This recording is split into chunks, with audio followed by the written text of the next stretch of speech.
Bonsoir à toutes, bonsoir à tous, bienvenue sur Comics Eater pour le numéro 5 du comics du dimanche. Cette semaine, ce dimanche 29 septembre, s'achève le Villain Month sur Comics Eater, c'est-à-dire la période consacrée aux méchants de super-héros, qui est actuellement chez DC Comics. Et donc, vous le savez, tous les dimanches, on parle des ennemis de Spider-Man. Il y a 2 semaines, on vous a parlé de Venom. La semaine dernière, de Norman Osborn. Et bien, cette semaine, j'ai décidé de vous parler de plusieurs ennemis parmi des récits majeurs de l'histoire de Marvel et surtout de l'histoire du tisseur. On va commencer tout de suite avec ce numéro, Spider-Man les Incontournables. Tous les numéros dont je vais vous parler font partie de la collection Spider-Man les Incontournables. Numéro 2, consacré au lézard. Alors, ce numéro 2, voilà, je vous en montre quelques images pendant que je vous en parle. Alors, c'est un numéro qui est plutôt sympathique. Moi, j'ai trouvé bien dessiné. C'est Todd McFarlane qui est au dessin et au scénario. Et Todd McFarlane, vraiment, fait un très très bon travail. Comme vous pouvez le voir, les dessins sont beaux, propres, nets. C'est bien fait, il n'y a rien à dire. Il faut aimer les comics des années 90, malgré tout. Mais je trouve que c'est vraiment facile d'accès. Plutôt bien dessiné. C'est une histoire vraiment très intéressante sur le lézard. Il faut rappeler que, pour ceux qui l'ignorent, le lézard, c'est en fait le docteur Connors. Et le docteur Connors, qu'on peut rencontrer dans The Amazing Spider-Man, le dernier film qui est sorti en 2012. Et voilà, c'est une autre manière d'aborder une des rencontres, un des récits majeurs de Spider-Man et du lézard. Ça s'appelle donc Spider-Man les Incontournables, numéro 2, l'attaque du lézard. On va passer au suivant. Le voici, dans les tentacules d'Octopus. Alors quand on parle des ennemis de Spider-Man, évidemment c'est difficile de faire sans le Docteur Octopus, sans le Docteur Otto Octavius. Alors, c'est un récit important puisqu'il marque la rencontre de Spider-Man avec le Capitaine Stacy, qui est le papa de Gwen Stacy. Alors à nouveau, je peux vous parler de The Amazing Spider-Man, puisque on rencontre le Capitaine Stacy et Gwen Stacy dans ce film, ce très bon film d'ailleurs de 2012. Et là, c'est la première rencontre vraiment entre Spider-Man et le Docteur Stacy, et le Capitaine Stacy, pardon, et le Docteur Octopus, le Docteur Otto Octavius. Alors, les dessins sont un peu moins faciles d'accès, puisque c'est plus vieux. Là, on est en 1967. Alors, au scénario, c'est Stan Lee, qu'on ne présente plus. Et au dessin, c'est John Romita Senior, donc le papa de John Romita Jr. John Romita Jr. qui travaille actuellement, je crois, sur Captain America, et qui a travaillé notamment sur Kick-Ass, l'excellente série Kick-Ass, World War Hulk. Et c'est son papa, donc John Romita Senior, qui est sur ce numéro et qui nous parle du Docteur Octopus. Donc là encore, c'est un récit majeur, vraiment pour approfondir la psychologie du méchant, qui est très sympa et très bien fait. Alors le suivant, c'est le principal dont j'avais envie de vous parler. Le voici. Ça s'appelle Le Retour du Bouffon Vert. Pourquoi? Parce qu'on est au numéro 6 et que le numéro 4 parlait déjà du Bouffon Vert. Mais alors celui-ci, c'est vraiment un récit majeur. On vous en a parlé en plus récemment sur Comics Eater.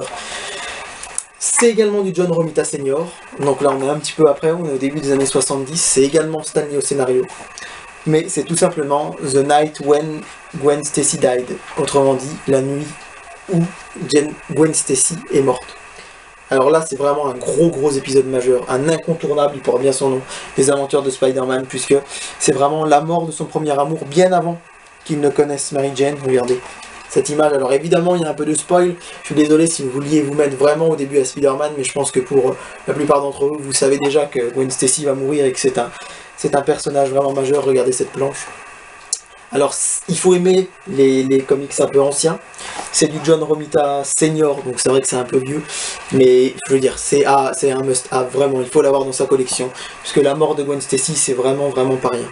Et l'histoire est très bien faite, la mort est très bien mise en scène, c'est vraiment le premier drame important avec la mort de l'oncle Ben dans la vie de Peter Parker, et c'est vraiment très bon. Je vous invite à le lire, à le découvrir et surtout à l'acheter, ça se trouve pas très cher je suis sur des sites de vente de produits d'occasion. Spider-Man les Incontournables, Le Retour du Bouffon Vert, The Night When Gwen Stacy Died. C'est chez Panini Comics également. Alors, un autre ennemi du clone, si on peut dire, le clone, un ennemi de Spider-Man, pardon, le clone. Alors là, c'est pareil, on est dans les années 70, en 1975, avec Lee Wine au scénario et Ross Andrew, alors je suis désolé si j'ai écorché son nom, au dessin, que je connais pas trop. Alors là, pour le coup, les dessins, j'ai vraiment un peu plus de mal. Vous pouvez voir que c'est pas tip-top, pas sans sas. le clone fait croire à Spider-Man que Gwen Stacy est vivante. Donc ça enchaîne bien avec le comics que je vous ai présenté avant. Le Scorpion est un peu l'ennemi central de ce numéro, ainsi que le Caïd qu'on retrouve un petit peu plus loin. Alors c'est sympa, moi j'ai un petit peu moins aimé que le reste, mais ça reste vraiment, pour ceux qui s'intéressent au clone, une belle façon de l'aborder, et vraiment un des tout premiers récits où on le rencontre.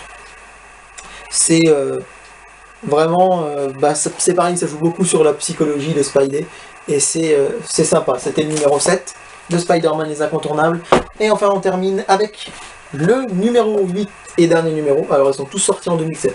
Celui-là c'est le dernier, c'est le seul à être de la période récente, il date de 2001. Alors, oui je sais, c'était il y a 12 ans, mais on remarque au dessin quand même qu'on a changé d'époque. On a vraiment changé de style. Alors, voilà, c'est dessiné par John Romita Jr. cette fois-ci. Alors John Romita Jr., je trouve qu'en ce moment il s'essouffle un petit peu, peut-être que c'est l'âge, peut-être qu'il a changé un peu de style de dessin. Mais bon, sur certaines œuvres il a été magnifique, je pense à World War Hulk notamment. Et là, c'est superbe, superbement dessiné, c'est du grand Romita Jr. C'était il y a une dizaine d'années, je pense que c'était un peu dire l'âge d'or de John Romita Jr. C'était vraiment la période... Il dessine super bien. On retrouve des ennemis, regardez ici, l'ami Magneto, des alliés, le Captain America, j'espère que vous voyez bien. Et c'est sympa. C'est dessiné donc par John Romita Jr. Je vous en remonte quelques plans, je ne doute pas mon plaisir. Et en fait, c'est tout simplement un incontournable, puisque c'est le moment où la tante May découvre que Spider-Man est Peter Parker. Et si finalement, Spider-Man...